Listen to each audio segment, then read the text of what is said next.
Blackbird 2 to Control Tower. We are about to take off on the highway of tomorrow. Stand by.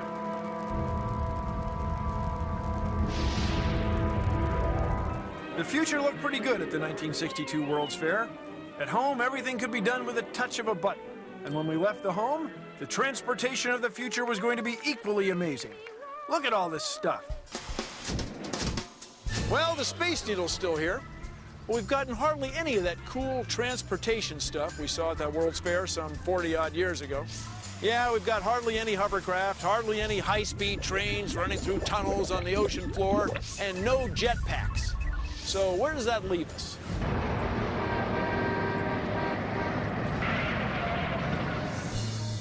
Well, I guess it's settled. We're gonna have cars instead of jetpacks. I admit I'm a little disappointed. But if we're gonna have cars, couldn't we do a better job of it? Well, yeah, that's the way I see it. Now, here we go.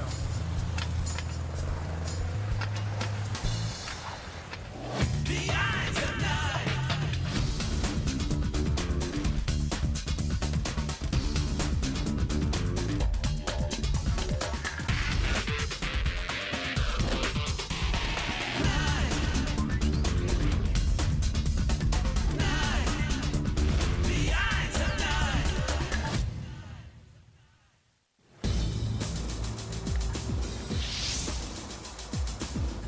This used to be the biggest source of pollution. Factories, big industry, plants like this. But now, it's us in our cars. Transportation has become the biggest source of air pollution. Why have cars become a national obsession? You love your car. Love it. You'd rather take a car than a bus. Yeah. What are you gonna do on a bus? I never take the bus. Why not? Because I got my car. This right here is a 1994 Cadillac Special Edition. I have a TV here. I have a TV back here, back here. You don't gotta wait. You don't gotta plan your route. Just go. You know, it lets you go wherever you want in style. You can get from A to B in anything, but, you know, it's all about how the car makes you feel. I got the PlayStation right here for the kids when they want to play the game. I'd love to floss my ride. Show it off? Yeah, of course. And I get to pick up girls, you know? What's the car without girls? It's more fun in the car. Freedom. I can stop and go when I want. That's freedom in America.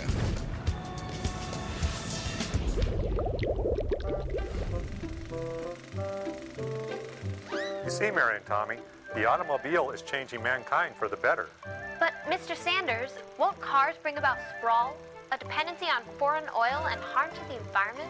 I think cars are neat, Mr. Sanders. Yes, Tommy, especially red 56 T-Bird convertibles. But Mrs. Sanders won't let me buy one. Do you know why? She doesn't like red? That's a very poor guess, Tommy. Mr. Sanders, I thought you weren't married. Mrs. Sanders is my mother. She knows if I drove a T-Bird, I'd no longer be a meek son she could bend to her will. I'd be a man of action and prestige and the fantasy of every woman in town.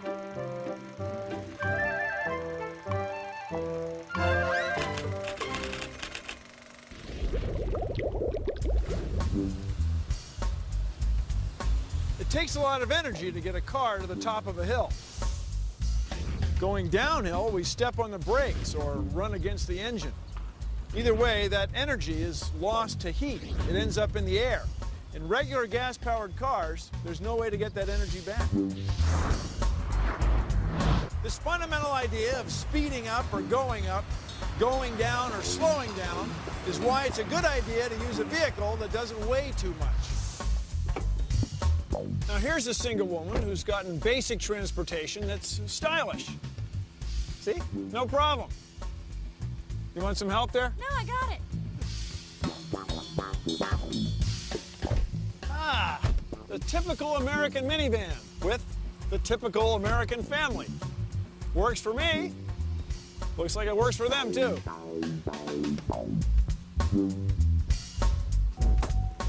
Now, this is an art director from a big advertising firm.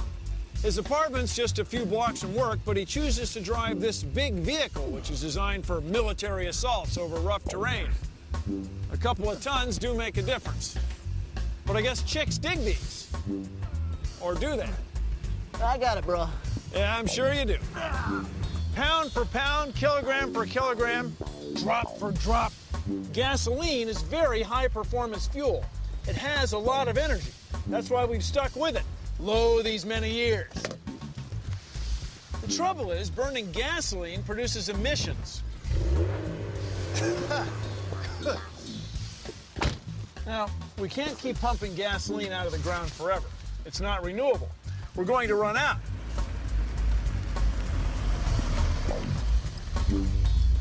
So car makers have tried a few things. This is an electric car. It makes zero emissions. Nothing. Nada. Electric motors, it turns out, have a lot of torque. Let's punch it. Let's go.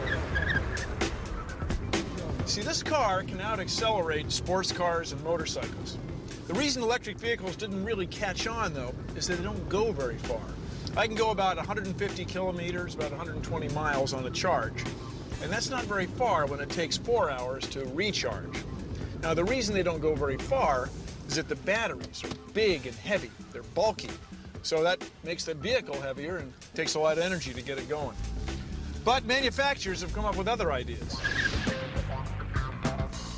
At the beginning of the 21st century, cars are being made with very compact power plants. It feature a regular gasoline-powered engine and an electric motor with battery packs. The electric motor helps the car accelerate away from a stop and helps recover energy when the car is going downhill. We call them hybrids. They're a hybrid of gas and electric. They go about twice as far in a liter of gas, but they're still burning emission-pumping, non-renewable gasoline.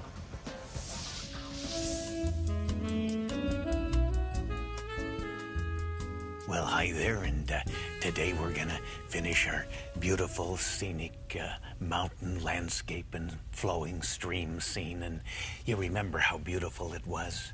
Yeah, it was, but it wasn't really quite complete, was it? No, it wasn't. So we're gonna put something else in here. Right now, a big, noisy off-road vehicle full of a bunch of drunk morons from the city. Yeah, but they're not happy just ruining their own world. Oh, no. The world they have with the anxiety and the pollution they cause and all of that. No, these punks, they want to spend their weekends trying to ruin the rest of the planet, too. And I'll tell you what, next, let's put a little Bambi over here. Yeah, just running for his life. Look at his white tail up there flapping in the wind. Bambi doesn't understand, of course, how much fun it is to trash the environment. Yeah, and just over here, let's put a few backwoodsmen with rifles and, oh heck, a lot of free time on their hands here. Yeah, they're gonna teach the city slickers a lesson about getting 12 miles to the gallon while we're relying on foreign oil. Yeah, they'll teach them a lesson. I'm dancing and singing in the exhaust, because you can't. It's a fuel cell. So, Tony. Yeah. No internal combustion No engine. internal combustion engine. And fuel cells up here someplace. Fuel cells right above our heads now.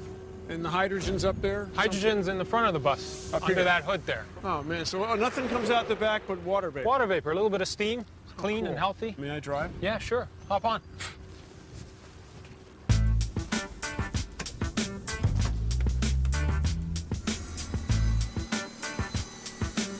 This bus is powered by fuel cells. Instead of storing electricity in batteries, the bus carries its energy in hydrogen. The fuel cells on board convert hydrogen into electricity continuously through a chemical process. The heart of the fuel cell is the proton exchange membrane. Hydrogen is fed on one side and oxygen on the other. The hydrogen separates into protons and electrons. The protons pass through a membrane, while the electrons go through an external circuit as electricity. The protons and electrons then combine with the oxygen, creating water and heat. Fuel cells will operate continuously, as long as they have hydrogen and oxygen. By combining single cells together, a fuel cell stack can be made that produces just the right amount of electricity.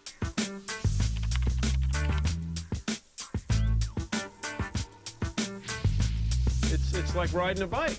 No, wait, it's like driving a bus. That's right. It shouldn't feel any different, just a lot quieter. It is pretty a lot smooth. quieter.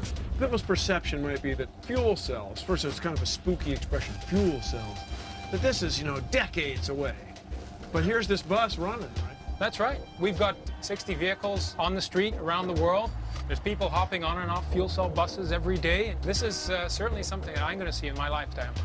Cars all over running on fuel cells. So how long do you think it is, 10 years? Yeah, we estimate end of this decade, we will see a significant number of fuel cell cars on the road and starting the commercialization of them to the public. Let's say the whole world, no, let's say North America, changes from conventional diesel-powered buses or gasoline-powered buses to fuel cell buses. I mean, how much energy will we save? Let's say they're twice as efficient. You'd be saving half the energy that you would normally have used.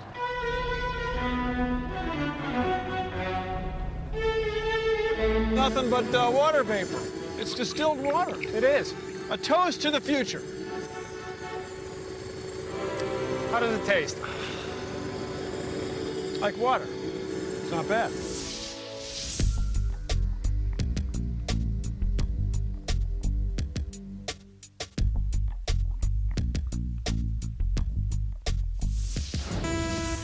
It's terrible. This is one of the worst catastrophes in the world over humanity.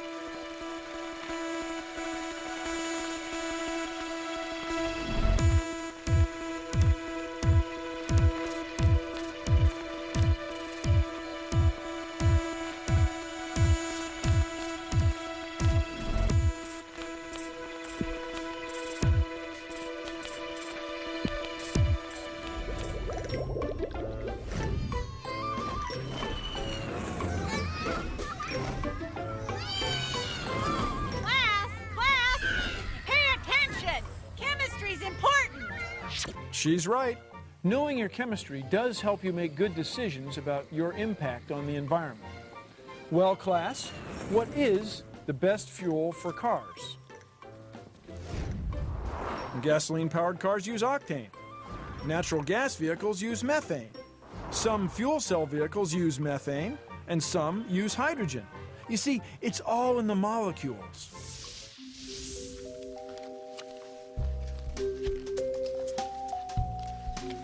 If we keep burning gasoline in our cars, we may be gambling with the environment. See, this is octane. It has 8 carbons and a bunch of hydrogens. When we burn it, we get carbon dioxide and water vapor, but we also get a bunch of heat, lots of heat. But we also get a bunch of other stuff that we don't want, like carbon monoxide, which is poisonous, nitrogen oxides, sulfur oxides, some unburned gasoline, and a bunch of soot. Now this is methane. It's got just 1 carbon and a few hydrogens. When we burn it, we get carbon dioxide and water vapor, but it's much cleaner. We don't get any of this other stuff. So if we could find a way to separate the hydrogen from the carbon, we could use that hydrogen for something else. And we can do that with a reformer in a reformation process. Now, by combining the hydrogen with oxygen in the air in a fuel cell, we can make electricity to run an electric car. See, with hydrogen, our odds are a lot better.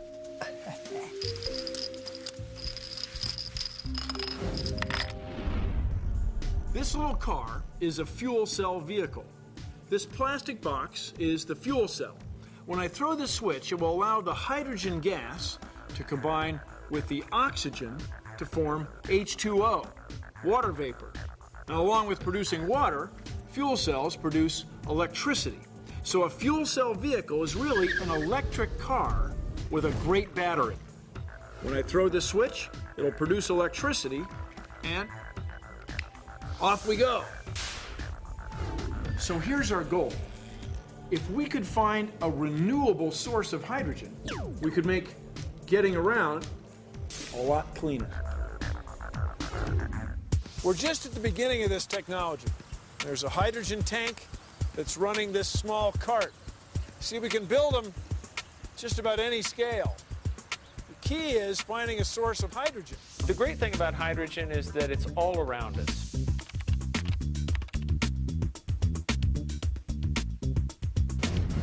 It's in plastics, it's in trees, it's in hydrocarbon fuels. Certainly a lot of it's in water. But it's always tied up chemically in a chemical compound with something else. We can't get hydrogen. We can't drill a well and pump hydrogen out of the ground. So what you have to do is look for sources that are abundant and extract the hydrogen out of the form that they're in into a purified form that you can use for a device like this. But you're getting carbon dioxide the same way you get carbon dioxide if you were just to burn it. Exactly. But because of the efficiency of converting the fuel that you end up with, hydrogen, into either electrical energy or mobile power for a vehicle, a fuel cell can be 2 to 3 times as efficient as an internal combustion engine. We could be domestically secure. We could make all our energy needs in the United States from sources in the United States. We wouldn't be dependent on importing oil from foreign countries. What's the dream? The long-term dream is to make all the hydrogen that we need out of renewable resources. Sun, wind, biomass, hydropower, where everyone on the planet can have the power they need. We don't have emissions, we don't have greenhouse gases to worry about. So this is it. This is the dream, the sustainable energy system, power to change the world. So maybe there is hope. Maybe we will be able to drive more efficient cars and decrease pollution. But even with more efficient cars, there'll be plenty of other problems we have to solve. So I'm up here with Bruce Hafter. We're in the Channel 3 copter here in Phoenix, Arizona. And Bruce, this is your day at the office, right? Yeah, this is what I do every day. Come up here and fly around Phoenix. When I started flying 8 years ago out of this airport, there was nothing north of this road now. Check it out now. There used to be nothing up there. This used to be the middle of nowhere. So here we're looking at the desert. There's cacti on the ridge top and so on, but as we come over the ridge, house after house. So here in Phoenix, we have a textbook example of urban sprawl. In 1880, Phoenix had about 1,000 people living in half a square mile. By 1920, it had about 400 times that many. And now, today, it's about 1,000 times that big, and it's still getting bigger. And everybody is getting everywhere in Phoenix on roads. We're all driving in cars, and 92% of us are using one car for each person. It's really not that efficient. This is the American dream of freedom on wheels. An automotive age, traveling on time-saving superhighways. Though we have the greatest highway system in all the world, it can't carry the mounting traffic of our growing greatness. We're running out of roads. We didn't dream big enough. We actually have a crash, many different vehicles involved. And near as I can tell, Phoenix is growing and growing. Are there any plans to contain that growth by managing the traffic flow?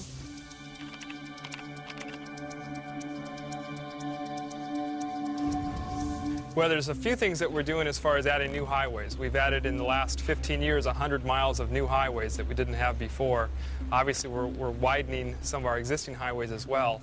And then from a transit standpoint, we're working to expand the bus service in the Phoenix area, as well as the development of light rail connecting various points throughout the city. Now, when you say making highways wider, I mean, the highways around here are pretty wide. How big is it going to get? Well, 12's probably about as wide as you're going to see it go. If you have a highway that's much wider than that, you tend to see a reduction in the performance of the highway as far as the benefit. Every time you add a lane, you get a certain level of benefit. Beyond a 12-lane highway, you start to see that reduction. Now, why is that? Because people have to change lanes to exit? Exactly. You have so much weaving of traffic, people trying to get from one lane on the highway to a particular off-ramp, or when they enter the highway, trying to merge all the way to the left. So beyond a highway that's that wide, you have to look at some other considerations. 12 lanes, yeah. Right.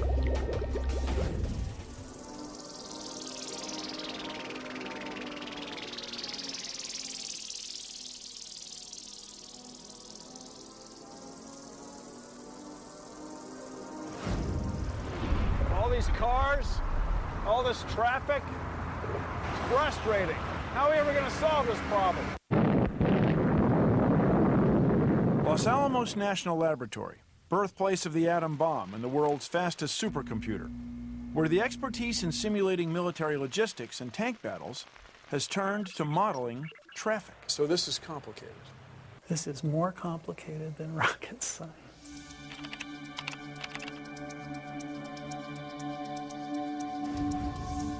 Cities are complicated. Nations are complicated. Social systems are complicated. They have economic aspects. They have lots of individual elements and interaction. We don't really have a physics. You know, we have to calculate the interactions when people are going to use a road or when they decide to walk. Somehow we have to make those calculations reliable. We have to understand what these things mean in some sort of scientifically credible way. The question that all of us drivers have is, why are there traffic jams? Why is everything so messed up? Traffic acts like something that's called a granular fluid.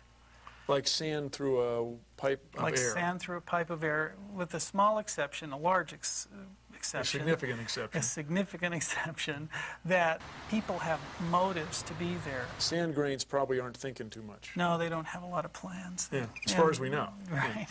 But people do, and they're following their plans, and they're trying to avoid other people for the most part. So that means that they do things like slow down. And as they slow down, then the guy behind him slows down, the guy behind him slows down, and it propagates backward. To capture the countless decisions that individual travelers make in shaping a metropolitan area's traffic patterns, Barrett's team is creating a vast mirror world in cyberspace of every motorist and transit rider, every traffic light, turn lane, and bus stop. So what you've got here is mathematical people. These are not real people. No, they're people that the population of them have the same properties as the population of the people in Portland or wherever we're simulating. This individual starts at home and carpools to work and has lunch and goes back to work and then carpools home again. That's pretty linear. So are you going to be able to, for example, eliminate traffic jams? No. I'm not going to eliminate traffic jams. Now, why do you say that? Because there's people who make those sort of extraordinary claims. If we just program the lights properly and so on. We can make them a lot better, but without redesigning other aspects of the city than just how the roadways function, from the availability of transit to where people live and work, land use type decisions, and other aspects of the infrastructure. You're going to have traffic jams if you have people that all live somewhere and have to be somewhere else, and they're in large numbers, and they're all trying to get there at the same time. I think that this deployed into the hands of decision makers over time and people with competing interests, this can change the way they approach the problem of arranging the way they live. What do you say to people that go, look, we can't change. There's no way we can change. I like my car. I love my car. I'm not going to change. What do you say to those people? Say 100 years ago, people didn't know what cars were. We changed. But if we don't change the way our cities function, then it won't look much different at all. It'll just be gridlock. Sprawling, sprawling, sprawling, gridlock, gridlock, gridlock. Oh, that sounds great. Now, you might be saying this problem of traffic is not going to be solved anytime soon. I mean, what's the point? This is going to be the way of the world from now on. We're building freeways that are so massive, sometimes you can't get across them. You can't get anywhere. We're using huge amounts of energy to go very short distances. I mean, it's just wasteful. Meanwhile, we have this tremendous obesity problem. We're overweight. We make time to drive our cars to buildings where we walk and pedal to nowhere. It's a little odd. The longest journey starts with but a single step. So walk once in a while. Take the bus sometimes. Influence these people to require us to drive more efficient cars. Vote! Demand better land use laws and better city planning. You see, we could, dare I say it, change the world. We could make it a little less wasteful and a little more efficient. Otherwise, we're all stuck. That's the way I see it. I'll see you next time on The Eyes of Nye.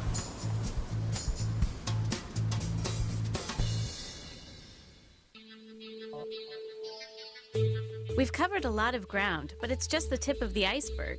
Check out eyesofnye.org for more cool science.